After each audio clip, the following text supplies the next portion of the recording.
Cerita menyentuh ini tak ada dalam film G30 SPKI. Padahal kalau dimasukkan film tentang pemberontakan G30 SPKI ini akan lebih punya pesan kemanusiaan. Lebih menyentuh. Cerita menyentuh ini terjadi saat pasukan resimen para komando Angkatan Darat atau yang sekarang bernama Kopassus terlibat kontak tembak dengan pasukan Batalion 454 Banteng Rider dari Kodam Diponegoro di wilayah Pangkalan Angkatan Udara Halim Perdana Kusuma. Ceritanya, ternyata ada dua bersaudara di pasukan RPKAD dan Ion 454 Banteng Rider yang terlibat kontak tembak. Satu di RPKAD, satu lagi di pasukan Ion 454 Banteng Riders. Jadi ketika itu, ada dua bersaudara yang ada di dua kubu yang saling umbar peluru. Seperti apa ceritanya? Simak cerita dalam video ini. Mengutip buku, Dewan Revolusi PKI, menguak kegagalannya mengkomuniskan Indonesia, yang ditulis Hendro Subroto.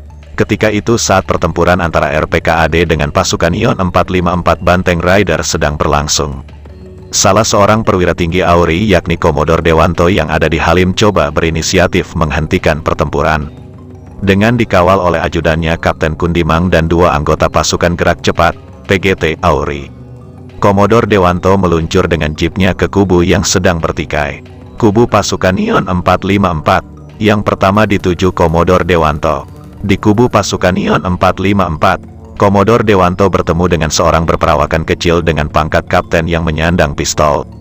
Dia ternyata Kapten Kuncoro, wakil komandan Ion 454. Saya Kapten Kuncoro Wadenyen 454 Riders Diponegoro yang bertindak sebagai komandan pasukan ini. Mana jenderalmu? Kata si kapten sambil bertolak pinggang kepada Kapten Kundimang. Kapten Kundimang pun lantas menunjuk ke arah jeep Nissan Patrol yang ditumpangi Komodor Dewanto. Jenderalmu dengan siapa? Tanya Kapten Kuncoro lagi. Disebabkan Kapten Kundimang tidak tahu siapa yang menemani Komodor Dewanto, maka ia menjawab dengan ngawur. Dua orang itu pengawal pribadi. Lalu, Kapten Kuncoro berpaling kepada seorang perwira yang mendampingi di belakangnya. Let, pasukan jangan boleh bergerak dulu. Tunggu saya. Si letnan yang mendapat perintah itu ternyata Komandan Kompi. Tak lama, Kapten Kuncoro kembali berkata sembari menunjuk dua orang anak buahnya agar ikut dengannya. Kamu, ikut saya.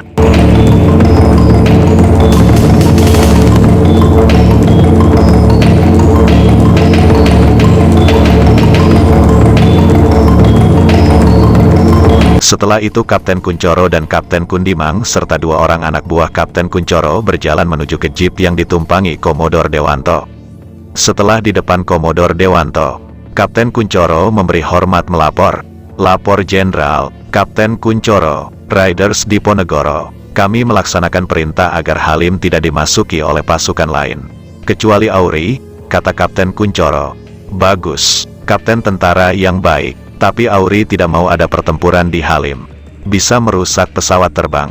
Siapapun mereka, biarkan masuk ke Halim. Mereka adalah saudara-saudara kita, jawab Komodor Dewanto.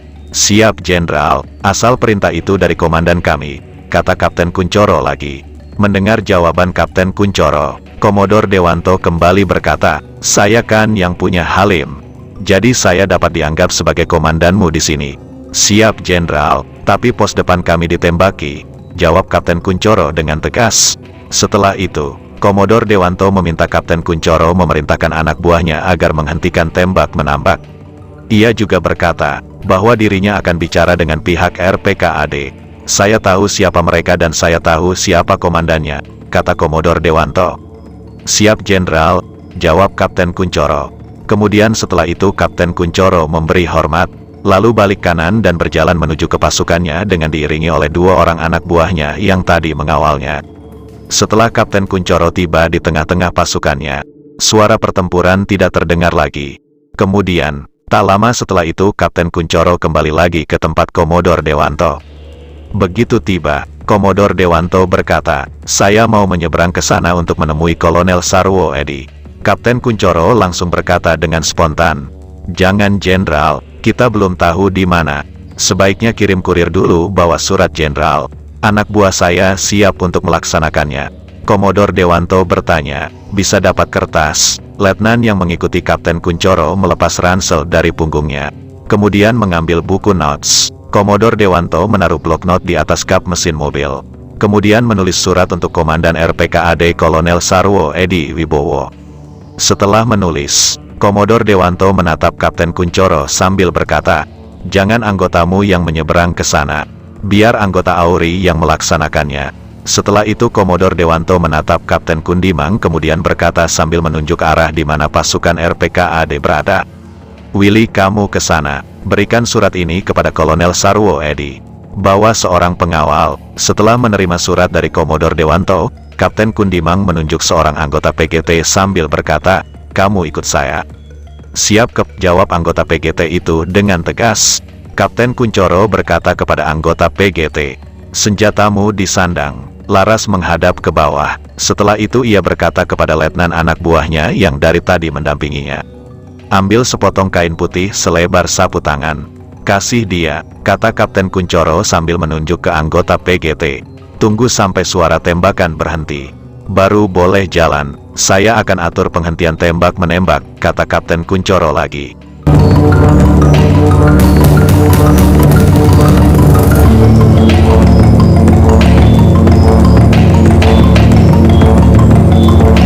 Setelah itu Kapten Kuncoro mendekati Kapten Kundimang.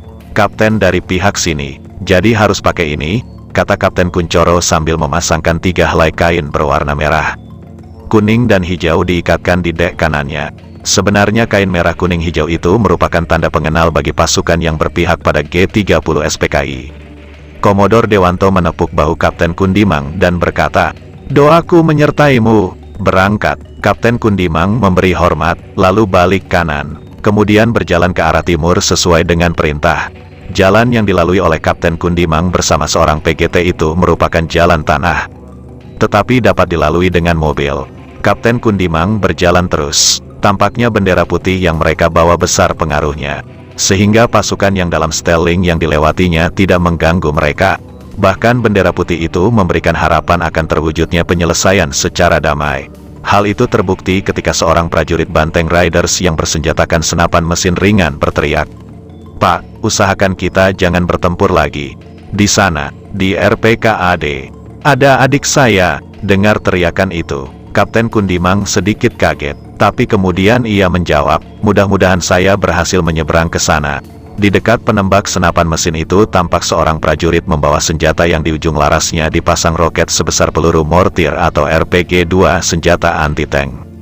Setelah mereka melewati prajurit yang menjadi pelindung penembak senapan mesin sebagai prajurit Riders terdepan, maka mereka memasuki daerah tak bertuan. Mereka berdua berjalan terus dengan menggunakan bendera putih sebagai pelindung. Pada jarak 200 atau 300 meter kemudian mereka melihat prajurit RPKAD sedang tiarap. Bendera putih yang dibawanya menyebabkan mereka tidak diganggu. Bahkan seorang prajurit RPKAD yang sedang tiarap memberi isyarat dengan tangan menunjuk ke arah belakang. "Jalan terus saja, Pak, ke belakang." Setelah menempuh jarak sekitar 100 meter, seorang berpangkat mayor menegur mereka. "Mau apa ke sini?" tanya mayor tersebut kepada Kapten Kundimang. Ditanya seperti itu, Kapten Kundimang mengambil surat dari saku bajunya sambil berkata, "Saya ditugaskan menyampaikan surat dari AURI kepada Kolonel Sarwo Edi." Mayor yang kemudian diketahui bernama Gunawan Wibisono itu kemudian berkata lagi, "Komandan masih di belakang, sedang bergerak ke sini. Tunggu sebentar." Mayor Gunawan Wibisono berjalan menuju ke prajurit PHB yang menggendong radio. Kemudian berbicara dengan seorang letnan yang berdiri di dekatnya. Letnan itu berbicara melalui radio. Mungkin ia sedang menghubungi induk pasukannya. Mayor Gunawan kembali menemui Kapten Kundimang dan berkata, "Surat ini akan saya sampaikan kepada komandan. Kalau sudah ada jawaban, saya beri tanda bendera putih di pos depan. Nanti Kapten kembali lagi ke sini." Ketika Kapten Kundimang akan meninggalkan tempat itu, Mayor Gunawan bertanya sambil menunjuk kain pita merah kuning hijau di pundak kanannya. "Memangnya Kapten di pihak mereka?" tanya Mayor Gunawan. Tidak, tapi tadi ada perwira Riders memasang tanda ini," jawab Kapten Kundimang. Mayor Gunawan tersenyum lalu tangannya mengambil kain pita warna kuning dan putih dari dalam sakunya. Kemudian memasang di pundak kiri tanpa melepas tanda yang lama. Setelah memasangkan pita, Mayor Gunawan berkata, "Sekarang baru netral, Kapten menjadi anggota sana dan anggota sini." Kejadian itu menyebabkan Kapten Kundimang berpikir, tinggi juga rasa humor Mayor Gunawan ini. Lalu setelah itu Kapten Kundimang memberi hormat, balik kanan dan berjalan ke arah barat. Kedua anggota Auri ini kembali menyeberangi wilayah No Man's Land, kembali menghadap Komodor Dewanto yang didampingi oleh Kapten Kuncoro dan beberapa orang anggota Riders. Nah, kisah tentang prajurit Banteng Riders yang meminta Kapten Kundimang agar menghentikan kontak tembak karena di pihak RPKAD ada adiknya, tak ada dalam film G30 SPKI.